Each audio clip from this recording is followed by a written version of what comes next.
சிறுவர்களே, நண்பர்களே, இன்று நாம் பேசப்போவது என்ன தெரியுமா?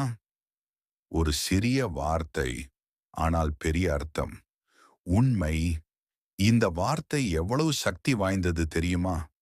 உண்மை பேசுவது எப்போதும் எளிதாக இருப்பதில்லை. ஆனால் உண்மை பேசினால் என்ன நன்மைகள் கிடைக்கும் தெரியுமா? இன்றைய கதையில் காண்போம்.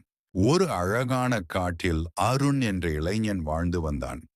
அவன் ஒரு மரத்துண்டு வெட்டி, நாள்தோறும் மரம் வெட்டி அதை விற்று தன் குடும்பத்தை காப்பாற்றினான். அவனிடம் ஒரே ஒரு பொக்கிஷம் இருந்தது. அவன் பாட்டனாரின் பழைய இரும்புக் கோடாரி. ஒரு நாள் அருண் ஆற்றங்கரையில் ஒரு பெரிய மரத்தை வெட்டிக் கொண்டிருந்தான். திடீரென்று அவன் கோடாரி கையிலிருந்து நழுவி ஆற்றில் விழுந்தது. ஆறு மிகவும் ஆழமானது. கோடாரி இல்லாவிட்டால் அவன் குடும்பத்திற்கு உணவே இல்லை. அருண் கதறி எழ ஆரம்பித்தான்.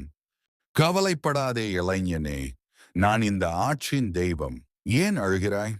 அம்மா, என் கோடாரி ஆற்றில் விழுந்து விட்டது. அது என் ஒரே சொத்து. அது இல்லாவிட்டால் நாங்கள் பட்டினி. இதுதானே உன் கோடாரி? இல்லை அம்மாம், இது தங்கக் கோடாரி. என் கோடாரி வெறும் இரும்பு கோடாரி. அப்படியானால் இதுதானே? இல்லை அம்மா, இது வெள்ளிக் கோடாரி. என் கோடாரி மிகவும் எளிமையானது. இப்போது சொல், இதுதானே உன் கோடாரி? ஆமாம், ஆமாம் அம்மா, இதுதான் என் கோடாரி. மிக்க நன்றி. இளைஞனே, உன் நேர்மையான மனசாட்சிக்காக இந்த 3 கோடாரிகளும் உனக்கே சொந்தம். தங்கம் மற்றும் வெள்ளிக் கோடாரிகளை விற்று உன் குடும்பத்திற்கு நல்ல வாழ்க்கை அமைத்துக்கொள். அருணின் நேர்மை அவனுக்கு 3 மடங்கு பரிசை தந்தது. அவன் தன் குடும்பத்தோடு மகிழ்ச்சியாக வாழ்ந்தான். சிறுவர்களே, இந்த கதையிலிருந்து நாம் கற்றுக்கொள்ள வேண்டிய 3 முக்கிய பாடங்கள். 1.